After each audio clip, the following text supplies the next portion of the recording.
At the G20, at the ASEAN Summit, and even earlier this fall in Washington, Canada seems to be pretty deliberately signaling a shift in the foreign policy agenda. With us now to assess the significance of the recently unveiled Indo-Pacific strategy and what observers dubbed the Freeland Doctrine, let's welcome, in the nation's capital, Roland Paris, Professor of International Affairs and the Director of the Graduate School of Public and International Affairs at the University of Ottawa. And Carrie Buck, former Canadian ambassador to NATO, now a senior fellow at the University of Ottawa. And here in our studio, Paul Sampson, president of CIGI, the Centre for International Governance Innovation. And Paul, first time here on the program, welcome to you. Carrie, your first time as well. Roland, welcome back. Let's start with a much discussed speech that Deputy Prime Minister Chrystia Freeland gave at the Brookings Institute last month, the contents of which are apparently now a doctrine. This has been dubbed the Freeland Doctrine. Here's part of the speech. Let's roll it, please. Liberal democracy worldwide has today declined back to 1989 levels, and autocracies have been making a comeback. Many, including China, the second most powerful country in the world, have grown both wealthier and more coercive. And as Putin is murderously proving, economic interdependence does not always prevent war. All of this means that we, the countries of the non-geographic West, need to build a new paradigm. The Cold War is still over, but so is the end of history. Carrie Buck, let's start with you. Do you agree with her analysis? Absolutely agree that the end of history was misguided. We expected, as part of a grand bargain in the mid-2000s, early 2000s, that somehow China and others might, by embracing new norms, starting to join WTO, et cetera, might move closer towards our system of values and support for what we call the liberal international order, and that hasn't happened. So that part I agree about entirely. In terms of what the proposed answer or solution to that is, I both agree and disagree. Okay, hold off on that for now. We'll unpack that as we continue along. Let me get initial impressions now from Roland Paris, the Freeland Doctrine as it's been enunciated. What say you? Well, I also have reservations about her recommendations, but I agree with her analysis of how the world has changed. I think that that the speech did a really masterful, even lyrical job of laying out how the world has changed, including the points that Carrie just made, and the very notion that economic interdependence will not necessarily lead to a more peaceful world, and that some emboldened authoritarian countries, we're talking to you, China and Russia, have been using this interdependence as a weapon to try to advance their geopolitical goals. And I think that this is something that has become clear over the last few years. A number of people have pointed this out, and this is Chrystia Freeland's version of the same assessment. Okay. Paul, if there is now a so-called Freeland Doctrine, what are the main pillars in it?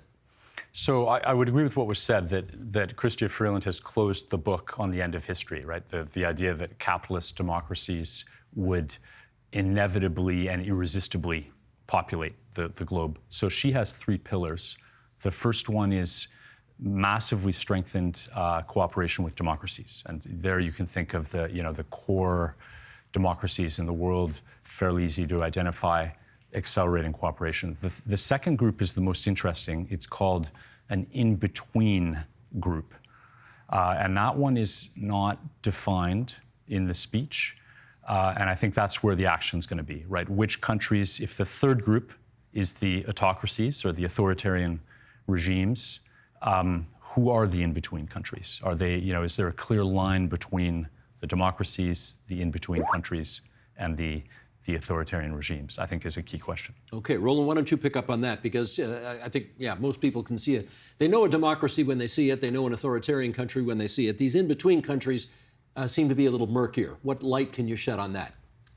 Well, it's interesting, the part of Chrystia Freeland's speech that talked about this essentially said, well, the in-between countries can be allowed to join the alliance of democracies if they embrace our values. And then François-Philippe Champagne, another Canadian minister, was in Washington a week later, basically saying that Canada supports decoupling from authoritarian countries and from China and other countries that don't share our values. The problem with this is basically the in-between countries are the vast majority of countries in the world. It's very hard to lump them all together. We have a lot of competing imperatives in our foreign policy. And if you look at a country like Vietnam, it is not a democracy. It is a one-party state ruled by the Communist Party. It's also our biggest trade partner in Southeast Asia. It's a member of the Trans-Pacific Partnership, and it's a bulwark against the spread of Chinese influence in the region. So we have interest to be cooperating with them. It's too simple to boil it down to autocracy on one side, democracy on the other side, and then some amorphous in-between group as the rest of the world. Okay, Carrie, let's stick with Vietnam. What category would you put them in? I'd put them in the category of countries that we need to be able to work with. The problem is with that divide, using that divide between democracies and non-democracies as the criteria for your club, your new club, it makes it harder to reach out to the in-between countries. And the facts are that some of the major democracies right now are acting as swing states in response to Russia's war in Ukraine. So they're doing things like continuing to trade with Russia for cheap oil. They are doing things like abstaining consistently at the UN General Assembly in condemnations of Russia. And so, using democracy, non-democracy as your dividing line doesn't quite work.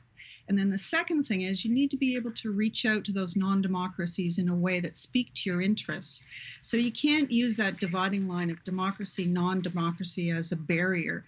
You're going to end up with a club that gets smaller and smaller and smaller. That's what's been happening with the number of democracies over the last while.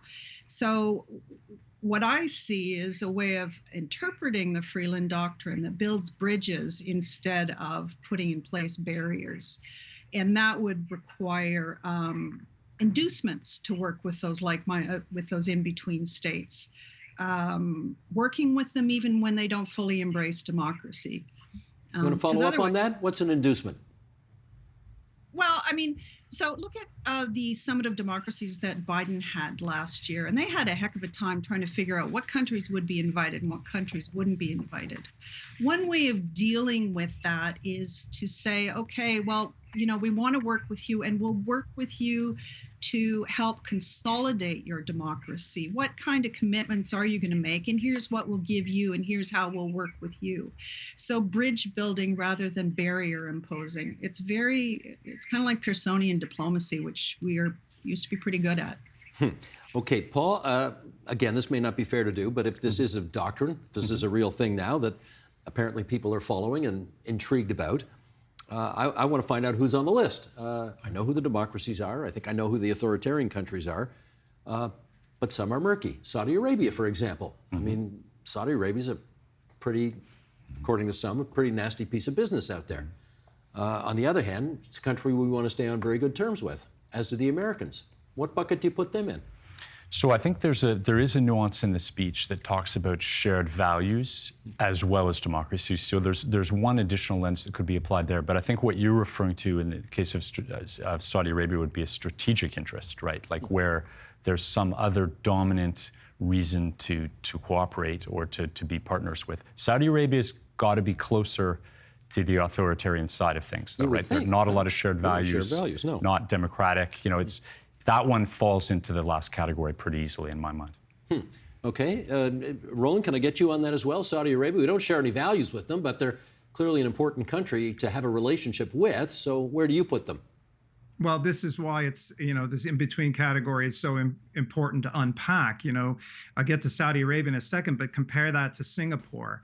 Not a democracy, but also not a country that's guilty of massive human rights violations within its territory, and not a country that's seeking to upend international rules. Saudi Arabia, pretty significant human rights violations, a very significant apparent assassination endorsed by the de facto leader. So that does change how I think that we need to deal with Saudi Arabia. But again, there's not going to be any simple formula that you can just apply to every country and produce the result. Each of these countries needs to be considered in context, and in context of what our imperatives are, what our interests are, and also what they are doing with regard to our values. Okay, Roland, follow up with this then. If the Deputy Prime Minister is looking for us to have different kinds of relationships depending on what bucket she sees countries in, let's take two of those authoritarian countries that you just mentioned, Russia and China. What kind of different relationship going forward is she thinking about? Well, she's certainly talking about reducing our vulnerability to those countries. And that's the whole topic of friendshoring, or the idea of building supply chains that are running through the economies of countries that you can trust, and reducing vulnerability to threats and coercion from countries that you don't trust. So the perfect example of this is the dependence of Western Europe on Russian natural gas, and the fact that Putin has turned the tap way down and might turn it all the way off, or the way in which China has used its economic power for political reasons. So, for China and Russia, I think it's quite important that we identify specific areas of vulnerability. And this is what she says in the speech. She's not saying cut off trade with China. She's saying identify those areas of vulnerability, like we don't want to be depending on China for vaccines. We don't want to be depending on China for rare earths that we need for our own industrial capabilities, or for key technologies, or for 5G technology. So with China and Russia, certainly it involves a kind of a selective reduction of reliance on those countries. And I think recognizing that those countries are becoming more aggressive, and we have to work with other democracies to push back against that aggression. Carrie Buck, this notion of friendshoring, must confess I had not heard that expression before the Deputy Prime Minister mentioned it. Is this a thing in foreign affairs that people are aware of? Well, friendshoring, Janet Yellen, I actually don't know who coined the word, but I know Janet Yellen has used it, focusing on stabilizing supply chains. The EU foreign minister issued a speech a couple of months ago where he didn't use the word friendshoring, but he talked about the fact that over time we have made ourselves more vulnerable on the security front and the stability of our supply chains by working with autocracies that will use those dependencies against us. And so in a way, we've hamstrung our foreign policy choices. We, the West, the non-geographic West, have hamstrung our foreign policy choices by making ourselves too reliant on those countries. So the idea is to do more with our friends and do less with the autocrats. And that idea is attractive, and I think it can work, but you have to interpret it in a way, as Roland said, when you're dealing with the autocrats, you have to do two things. You have to recognize that there's some global commons concerns that you can't do anything about without working with them. Climate change in China, for instance, or pandemics in China, a lot of Asia. And the second thing, as Roland said, we have to be pretty targeted in defining what our vulnerabilities are, and deliberatively pull back and make ourselves less vulnerable. So what are those areas? 5G, critical minerals, as he says, disinformation, energy in the case of Russia. So pretty defined subsets or areas where you can start to pull back and work more with other states, including some in-between states, to reduce our vulnerabilities. Paul, do you see evidence so far, and admittedly the speech was only given not that long ago, but do you see evidence that the federal government has now adopted this as its official operating theory of foreign affairs? Well, I think there are things that you can see already. One I would point to is the Investment Canada Act that had some changes made to it just in the last few weeks about investments into Canada that would be deemed as either sensitive for national security, or in particular would involve state-owned enterprises. And state-owned enterprises, many of the largest ones are in China, but some other countries have them as well. And so that kind of automatically triggers this review and makes a no much more likely than has been the case in the last couple of decades. I think it applies particularly to the strategic minerals that were mentioned. Areas of critical importance in energy as well, I think would fall into that. Fertilizer wasn't mentioned so far. I would put that in the category as well. Canada is one of the leading exporters. So those kinds of things are going to trigger reviews, and I would expect a lot more no's. Okay, Roland, I'm going to ask you the sort of tricky, smart-ass political question here about the Deputy Prime Minister of the country making a significant speech about foreign affairs in a different country.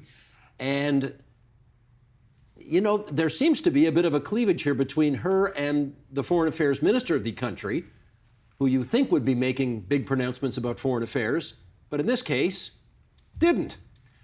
Can you figure all that out for us, please? Well, I mean, it is puzzling at some level.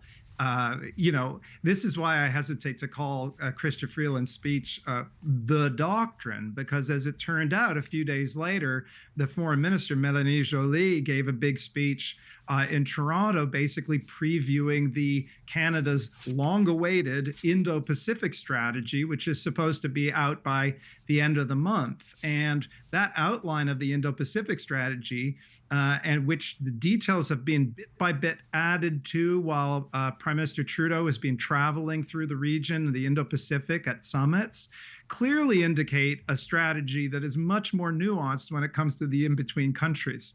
My interpretation of the Chrystia Freeland speech is that it was very much directed at an American audience, and it was a way of saying, we are on the same team as you. Canada is critical to your economic security. You should be thinking about friendshoring and not just reshoring, not just America first, but allies first, and that it was, in a sense, a hedge against American protectionism.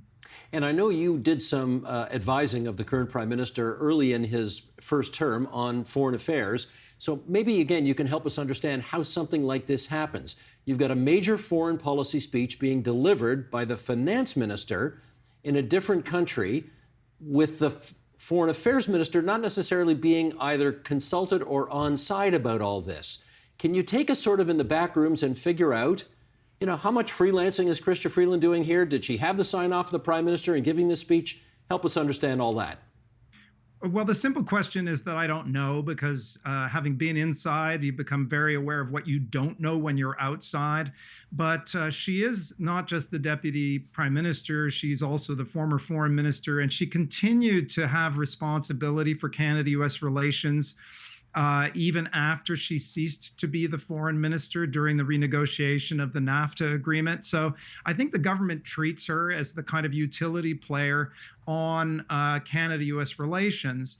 But having said that, I have to say it is a little bit puzzling. And, you know, I don't know if it was a deliberate decision to have somewhat different messages delivered by different ministers, or whether she just has so much latitude that there's not a close eye on speeches she plans on delivering. It's very hard to know in practice, but you know, I think that what the Prime Minister is doing and saying, and what the Foreign Minister are doing and saying during this visit to Indo-Pacific, is a better reflection of what our foreign policy is than necessarily the Freeland speech. Okay, still going to get to that, but Kerry Buck, I want your take on this as well. Do you think, never mind the behind-the-scenes machinations, the speech having been given, the speech being somewhat different from the message that the actual foreign minister was trying to enunciate, do you think that creates confusion in the minds of Canada's allies as to whether or not Canada is speaking with one voice on foreign affairs? Honestly, I wouldn't make too much of the tempest in the teapot with Minister Freeland delivering the speech, then Minister Joly a few days later saying, I don't believe in doctrine. I think that... You wouldn't make too much of that? I mean, that's a pretty stinging rebuke of one cabinet minister to another in public. Yeah. Am I reading that wrong? I don't think so. No, I don't think you have it wrong, but I don't think that it's something that will persist, to be frank. I think that there are elements in the speech that are quite useful. The problem for Canada is we don't have a history of writing down our foreign policy priorities. So in a way, our allies are always confused about what our priorities are, because we don't ever do that kind of foreign policy review, foreign policy priority setting. This government's done it twice now, once in Minister Freeland's speech to the House in 2017 and in this speech. And I think there are elements in the speech. While I have difficulties with some too blunt a version of friendshoring, I think there are elements in the speech that give a vision to Canada's foreign policy that are useful. And I think they're already being reflected in what Canada is doing on the ground. As Paul said, on what I call negative friendshoring in terms of reducing our vulnerability. And then on positive friendshoring, I think there's some seeds that we can build on, and we're not quite there yet. So doing more on democracy, for instance, embedding it in our development assistance, in our security programming, and some of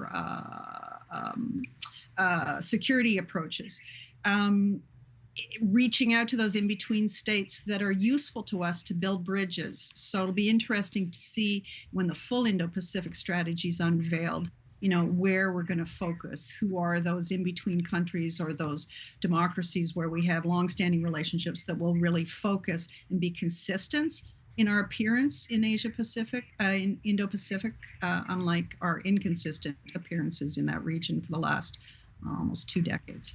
Paul, can I get your take on this as well? Do you think there is confusion among Canada's allies about what the heck's going on right now?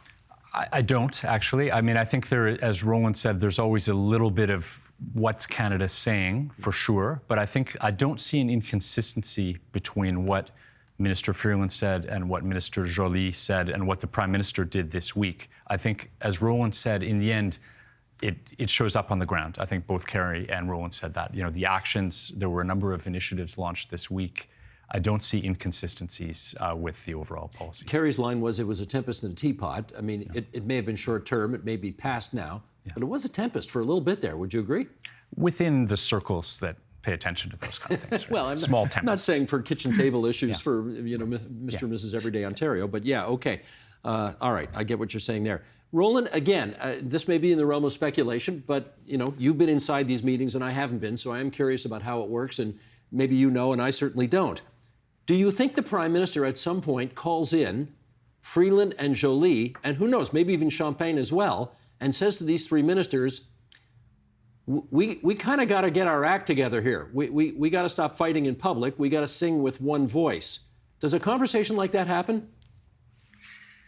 It could potentially happen. I think that these kinds of issues, I would expect, are actually being discussed at the cabinet table because of you would have this Indo-Pacific strategy would have had to go through a cabinet process that would have involved a discussion about what the major elements of it are. And you can't have that kind of a conversation without talking about what the broad orientation of Canadian foreign policy is. So that's why I'm encouraged that there will finally be an Indo-Pacific strategy, not only because it's such a crucial area of the world for Canada over the next half century, but also because it may have, and I don't know, it may have served as an impetus to have a kind of strategic discussion at the cabinet table that might not otherwise have.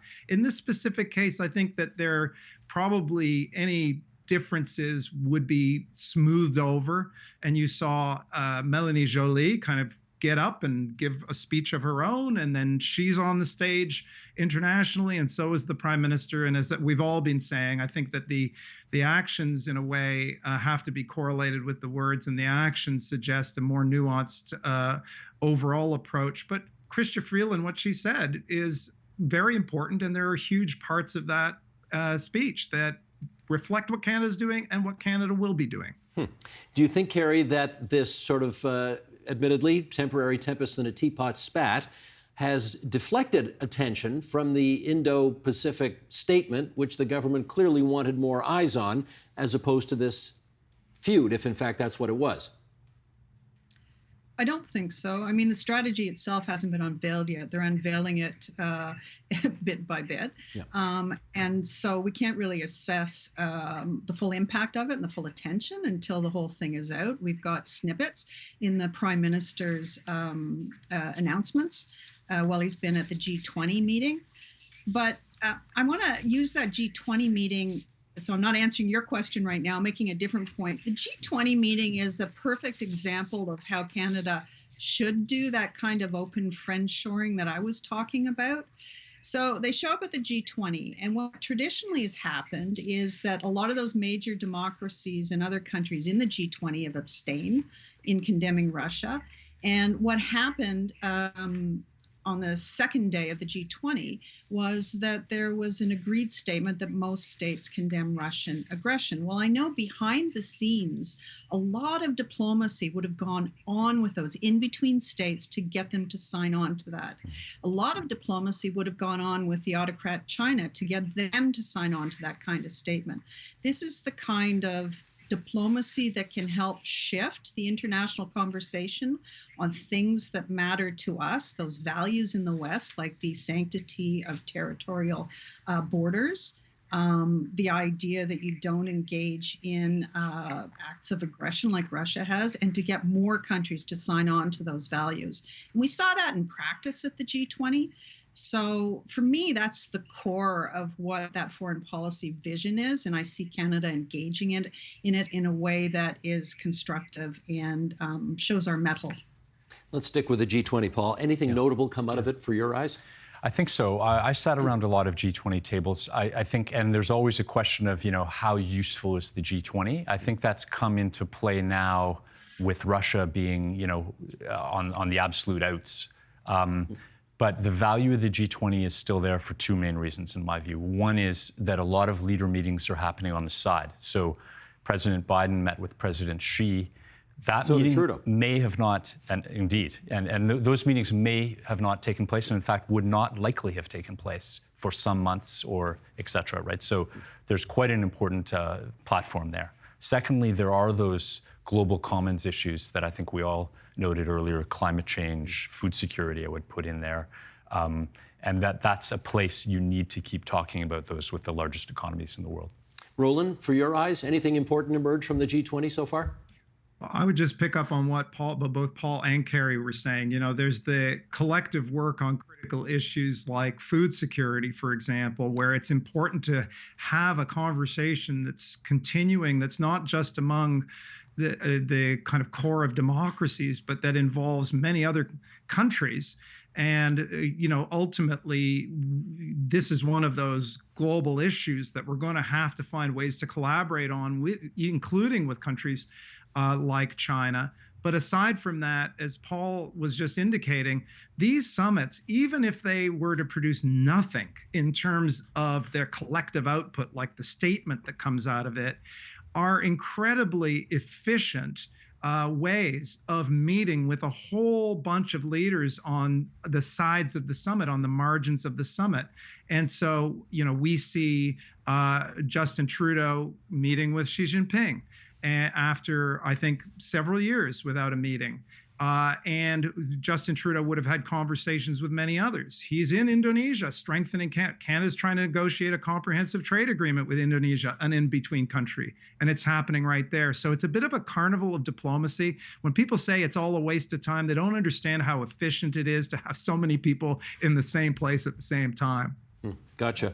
Just a couple of minutes to go here. Carrie, maybe you could tell us, we've seen this prime minister meeting with other foreign leaders, and you can tell when it's a good, friendly, positive, constructive conversation. That sure didn't look like what was happening with President Xi of China. Would you agree? Which meeting? Yes, I would agree. President Xi, but the fact that they talked is important, honestly. And as the Prime Minister said, if you can have frank and open discussions and keep talking, that's the key. So we're going to have to see if and when they have a next interaction. The challenge is that President Xi can't afford to be as aggressive with someone like Biden. And in a way, they've seen us as almost easier collateral damage. We're more vulnerable to Chinese aggressive diplomacy, Chinese thuggery. And so we're an easier target. And I think we might have seen some of that at the G20. But I'm a little more hopeful because President Xi also, after his reaffirmation as the leader for who knows how much longer now, and his consolidation of power, so he's removed essentially all checks and balances inside China, I think that he has a little more space to be a little less aggressive and to reach out more to the West, and we saw it with Biden. So we'll see. I mean, it'd be really interesting to watch what the next interactions are between Canada and China at ministerial or at leader level, if they occur, and what the tone is like. So. You got that right. We should have the three of you back when that happens and follow up on this conversation. Thanks very much for joining us tonight here on TVO. To Roland Paris from the University of Ottawa, Carrie Buck, University of Ottawa, Paul Sampson, CIGI, the Center for International Governance Innovation. Take care, everybody, and thanks so much. Thanks so much. Thanks. The Agenda with Steve Paikin is made possible through generous philanthropic contributions from viewers like you. Thank you for supporting TVO's journalism.